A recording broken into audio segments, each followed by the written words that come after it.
அனைவருக்கும் வணக்கம். தர்மபுரி மாவட்டம் பாலக்கோடு வட்டம் மாதம்பட்டி எனும் கிராமத்தில் இருந்து அருள்பாலித்துக் கொண்டிருக்கும் 108 யமன் வாராகி அம்மன் சன்னதியிலிருந்து வாராகி அம்மன் உபாசகர் சுஜி ஜீவலிங்கம் அம்மையார் பேசுகிறேன்.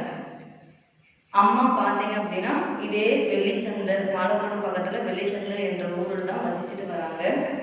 அம்மாவோட நகை ஒரு 5 பவுன் காணாமல் போயிடுச்சு. நம்ம கோயிலுக்கு வந்தாங்க.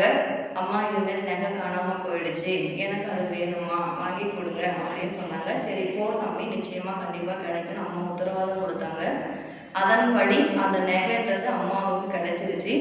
ஆனால் ஒரு குறிப்பிட்ட நாள் வரைக்கும் அம்மா கோயிலுக்கு இந்த அம்மாவால் வர முடியல. இப்போ ஒரு 2 மாதம் கழிச்சு கோயிலுக்கு வந்திருக்காங்க.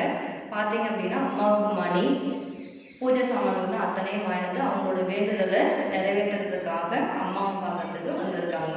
நீங்களும் ஒரு நன்றி சொல்லிடுங்க. நகையை வாங்கி கொடுத்த அம்மாவுக்கு நன்றி. நகையை வாங்கி கொடுத்த அம்மாவுக்கு நன்றி.